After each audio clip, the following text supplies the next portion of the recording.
Hello everyone. First of all, I'd like to salute all the people here that made it to stand with us. This is truly a historical moment, unlike any other in the history of our people's struggle for liberation.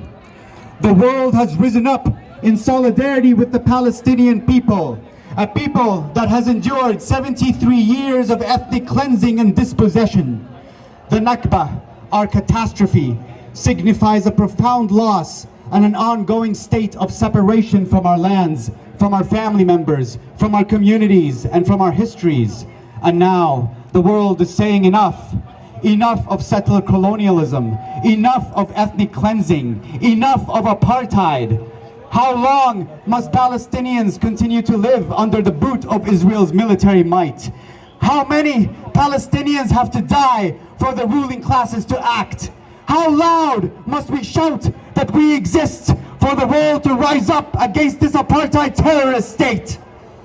Against all odds, Palestinians have resisted and held on to their rights. But this time, it's different. This collective eruption across historic Palestine has shaken the Zionist project at its core. They deemed that we would be fragmented. They deemed that we would be separated. They deemed that Gaza was different from Haifa, that Jenin was different from Jerusalem. But Palestinians in every city, in every town, in every village, and across the diaspora have risen up to say, save Sheikh Jarrah! Save Sheikh Jarrah! Save Sheikh Jarrah! Save Sheikh Jarrah! Save Sheikh Jarrah! Stand up for Gaza! Stand up for Gaza! Stand up for Gaza! Stand up for Gaza! Stand up for Gaza! And this is what scares them the most. This is why they have organized themselves into Zionist gangs, chanting death to Arabs, attacking Palestinians in their homes in Jaffa like it was 1948. This is the so-called only democracy in the Middle East. It has never been equal. There is no democracy in a settler colonial state. There is no democracy in a state that forces families from their homes. There is no democracy in a state that maintains the world's largest open-air prison. Who is going to explain to the children of Gaza what happened to their families when they were pulled from the rubble?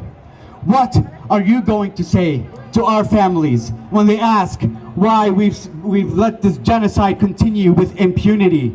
What are you going to say to our families when they ask why Canada still supports Israel? Shame on you, Canada, for supporting Israel. Shame on you, Justin Trudeau, for supporting Israel.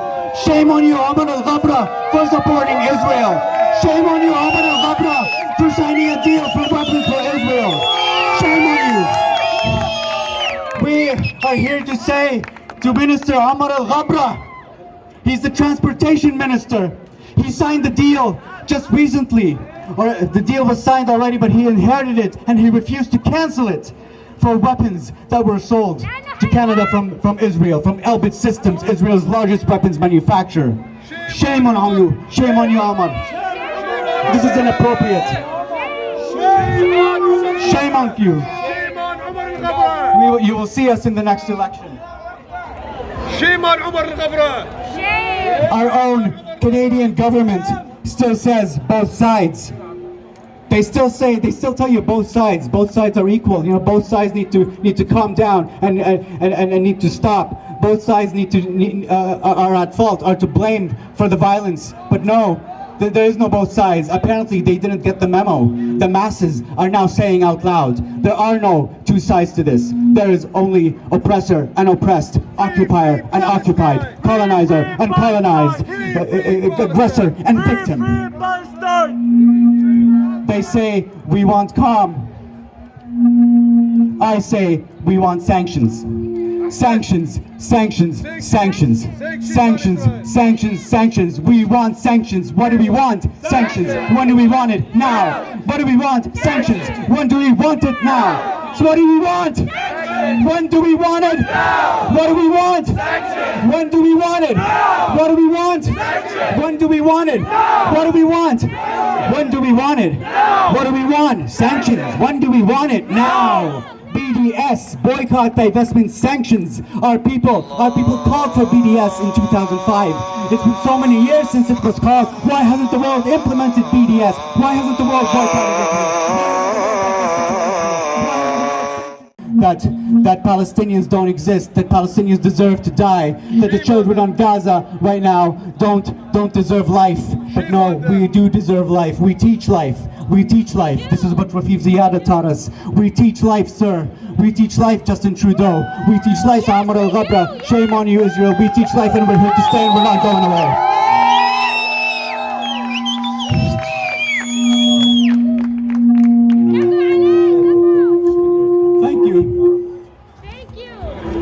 Thank you for your support. Thank you for showing up. Free Palestine. Free, free Palestine. Free, free Palestine. Free, free Palestine. Free, free Palestine. Free, free Palestine. Free, free Palestine. Free, free Palestine.